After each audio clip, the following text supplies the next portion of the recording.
দক্ষিণী চলচ্চিত্রের জনপ্রিয় অভিনেত্রী তামান্না ভাটিয়া সম্প্রতি মহাকুম্ভে উপস্থিত হয়ে আলোচনায় এসেছেন। মিল্ক বিউটি খ্যাত এই তারকা সালোয়ার ও কুর্তা পরে পরিবারের সঙ্গে কুম্ভে পৌঁছান। সেখানে তাকে পরিবারের সদস্যদের ত্রিবেণী সঙ্গমে ডুব দেওয়ার ব্যাপারে সহযোগিতা করতে দেখা যায়।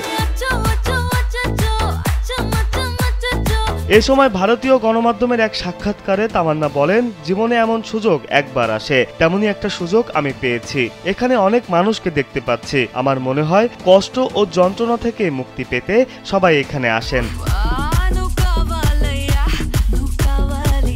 স্যান্ডেলিনা সো, রূপচর্চায় আভিজাত্য। তিনি আরো বলেন, সবাই এখানে এসেছেন নিজেদের জন্য কিছু বলার উদ্দেশ্যে, তাই এখানে আসার সুযোগ হাতছাড়া করা যায় না। সকলকে সঙ্গে নিয়ে আসতে পেরে ভালো লাগছে। মানসিক বিশ্বাস ও ভক্তির জন্যই এখানে এত বড় সমাগম সম্ভব হয়েছে। তামান্নার এই উপস্থিতি আরো বেশি আলোচনায় আসে যখন মহাকুম্ভে অবস্থানকালীন সময়ে তার আসন্ন সিনেমা অডেলা 2 এর ফার্স্ট লুক প্রকাশ পায়। ছবিটিতে তাকে সন্ন্যাসীর চরিত্রে দেখা যাবে। ছবির প্রথম ঝলকে তামান্নাকে কপাল জুড়ে কাটা তিলক, কাঁধে ঝোলা, হাতে ডুমরু ও সন্ন্যাসী বেশে দেখা যায়। সিনেমার ফার্স্ট লুকে অভিনেত্রীর ছবি দেখলে অনেকের মনেই প্রশ্ন জাগবে, সাধারণ জীবনযাপন, প্রেম সবকিছু বিসর্জন দিয়ে কি অভিনেত্রী এবার সন্ন্যাসের পথে এগোচ্ছেন?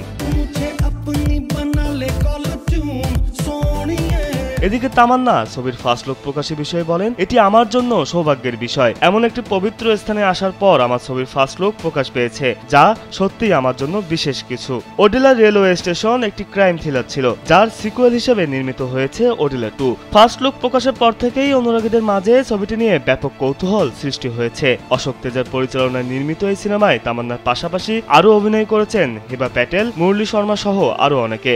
সবকিছু ঠিকঠাক থাকলে সিনেমাটি চলতি বছরের মার্চে মুক্তি পাবে বলে আশা করা যাচ্ছে।